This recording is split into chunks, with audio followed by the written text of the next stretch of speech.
से और क्यों घटी, इसकी पूरी सच्चाई के बारे में जानेंगे हम आज की इस वीडियो में।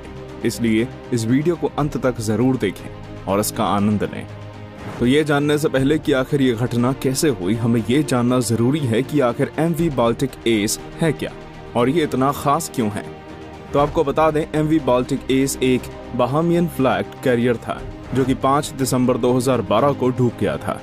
एक कंटेनर शिप से टकराने के बाद ये कैरियर ध्वस्त हो गया और ये घटना काफी भयानक होने के साथ साथ बर्बादी करने वाली भी थी, जिसमें करोड़ों का नुकसान हुआ। MV बाल्टिक एस की कुछ खास बातें हैं जो आपको जानना जरूरी है और जिसे जानकर ही आप अच्छे से इस घटना के घटने के सही कारण को भी समझ पाएंगे। बाल्टिक एस एक ऐसा कैरियर था जिसे गाड़ियों को एक गैराज रूपी स्ट्रक्चर में रखकर ट्रांसपोर्ट किया जाता है। इसमें 8 डेक्स और 2 मीटर की खाली जगह मौजूद है। कार्गो को लोड और अनलोड करने के लिए एक स्टर्न रैंप मौजूद है। साथ यहाँ जगह को बढ़ाने के लिए 2 डेक्स को हॉइस्ट भी किया जा सकता है। इसकी कार कैपेसिटी 2132 थी। MV Baltic S car carrier 148 metre लंबा था और इसकी 25 मीटर ऊंची बीम भी मौजूद थी। इसकी डेड वेट टनेज 7778 टन है। इसी प्रकार के अन्य जहाजों की ही तरह इसमें भी लगभग 5 मीटर का प्रोपेलर था जो कि सीधे मुख्य इंजन से जुड़ा हुआ था। इसका prime mover 7 cylinder MAN BMW low speed diesel engine था जो कि लगभग 13,000 हॉर्स पावर का आउटपुट देता था। इसमें 1000 किलोवाट का बो थ्रस्ट भी लगा हुआ था। इसे बर्फ में नेविगेशन के लिए अच्छे से बनाया गया था। अब कई लोग ये सोच रहे होंगे कि भाई हमें ये सब जानने की क्या जरूरत है। तो आपको बता दें, हमारे चैनल का लक्ष्य सिर्फ कहानियां सुनाना नहीं बल्कि आपको पूरी जानकारी देना और सच्चाई से रूबरू कराना है। बाल्टिक एस को बनाने का कॉन्ट्रैक्ट 23 दिसंबर 2005 को साइन हुआ था और जुलाई 2007 को ये मालिक को डिलीवर कर दिया गया। अब इन तथ्यों के बाद हम समझते हैं कि इस पूरी घटना को और जानने की कोशिश करते हैं कि आखिर इसके घटने का कारण क्या था। बात है 5 दिसंबर 2012 की। बाल्टिक एस कैरियर किसी अज्ञात कारण के चलते सिप्रस रजिस्टर्ड कंटेनर शिप कॉर्व्स के साथ नॉर्थ से जा टकराया जब वो बेल्जियम के ज़ीब्रूक से फिनलैंड के कोटा की ओर जा रहा था। ये टक्कर काफी भयानक थी जिसमें बाल्टिक एस को भारी नुकसान पहुंचा। उस समय बाल्टिक एस पर लगभग 1400 मित्सुबिशी गाड़ियां मौजूद थी जो कि उसकी क्षमता से बेहद कम थी और उन्हें कैरी करना इस शिप के लिए काफी आसान था। MV बाल्टिक एस नाम के इस कार कैरियर को इन गाड़ियों को रूसी बाजारों तक पहुंचाना था। जब बाल्टिक एस रॉटरडैम के डच कोस्ट साउथ से सिर्फ 40 से 50 किलोमीटर दूर थी, तभी ना जाने कैसे अपना नियंत्रण खोते हुए वो कॉर्व्स नाम के कंटेनर शिप से जा टकराई। हालांकि इस टक्कर के पीछे असली कारण क्या था ये सही रूप से सामने नहीं आ पाया, लेकिन अगर कंपनी के रिप्रेजेंटेटिव की माने तो ये सब इंसानी गलती के कारण हुआ था जो कि उस कैरियर में मौजूद थे। अब इसके पीछे कई बातें और कल्पनाएं भी आई और कईयों ने तो सीधे हमले से भी जोड़ा, लेकिन ऐसी किसी भी बात पर विश्वास करना बेवकूफ़ी ही होगी क्योंकि हमारे पास भी इसकी सटीक जानकारी नहीं है। इसलिए हम आपको ये नहीं बता सकते कि घटना के वक्त असल में क्या हुआ था।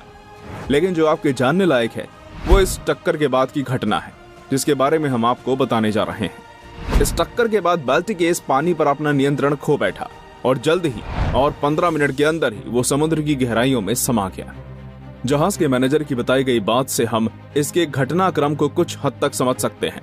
मैनेजर के अनुसार कॉर्व्स जे ने बाल्टिक एस कैरियर को साइड से टक्कर मारी थी जो कि दोनों में से किसी के नियंत्रण खोने या गलती की वजह से हुआ होगा। इस टक्कर में बाल्टिक एस तो पानी में समा गया, लेकिन कॉर्व्स की बोट टेढ़ी हो गई और उसे काफी नुकसान पहुंचा। अब ऐसे में वो जहाज डूबा नहीं और इसलिए कॉर्व्स बचे हुए लोगों को ढूंढने में और बचाने में काम आया। इस टक्कर में और लोगों की रक्षा करने में जो एक बहुत बड़ी समस्या थी वो थी घटना स्थल का बिगड़ता मौसम। मौसम कुछ ऐसा था जिसमें 3 मीटर ऊंची लहरें और बर्फ उठ रही थी। ऐसे में आप ये समझ ही सकते हैं कि इस खराब मौसम में भी इस टक्कर में एक बड़ी भूमिका निभाई होगी। आगे बचे हुए लोगों की तलाश जारी हुई। आपको बता दें, बाल्टिक एस कैरियर पर 24 क्रू मेंबर्स मर गए और 6 लोग आज भी लापता हैं। यहाँ चलाया गया रेस्क्यू ऑपरेशन काफी सफल हुआ और इसमें 13 क्रू मेंबर्स, जिसमें जहाज का पोलिश कप्तान भी शामिल था, उन्हें सफलतापूर्वक सुरक्षित रूप से हेलीकॉप्टर और पास के जहाजों के जरिए बचा लिया गया। लेकिन एक चीज जो बचाई नहीं जा सकी वो थी कैरियर पर मौजूद गाड़ियां। जैसा कि आपको पता ही है कि कैरियर सफर में था तो उस पर 1400 के करीब गाड़ियां मौजूद थी, जो कि कैरियर के साथ ही समुद्र में समा गई, जिस कारण कंपनी का भारी नुकसान हुआ। नीदरलैंड्स के कोस्ट गार्ड के अनुसार किसी भी यात्री को ढूंढने की संभावना बिल्कुल भी नहीं थी और शायद बचे हुए लोग जहाज के मलबे में फंस गए होंगे। आखिरकार ये सामने ही आया कि कुल 11 लोग इस घटना की मौत की चपेट में आ गए हैं और बाकी बचे हुए लोगों में से कुछ को बचा लिया गया है और कुछ एक रहस्य बनकर ही रह गए हैं। आश्चर्य की बात यह भी है कि जब ये वेसल डूबा तो न्यूज रिपोर्ट्स में जो फोटो छापी गई वो किसी और जहाज की थी जो डूबा हुआ था, जो कि असल में डूबा हुआ जहाज एशिया मलेशिया था, जिसे लोग बाल्टिक एस समझ रहे थे। इस घटना के 2 साल बाद आखिरकार इसके मलबे को बाहर निकालने का फैसला हुआ और आपको बता दें ये रॉटरडैम के पोर्ट के पास बस 35 मीटर की गहराई में डूबा हुआ था। इसमें हजारों लीटर तेल अभी बाकी था। इसे निकालना इसलिए भी जरूरी था क्योंकि इसका इस तरह से लावारिस पड़ा रहना पृथ्वी के वातावरण और होने वाली यात्राओं दोनों के लिए खतरा था। संभावनाएं थी कि कोई दूसरा जहाज इससे टकराकर पानी में डूब जाए या फिर अपना नियंत्रण खो दे। इस सब को देखते हुए मार्च 2014 में रिचविथ स्टार्ट को इसके मलबे को निकालने का कॉन्ट्रैक्ट दिया गया।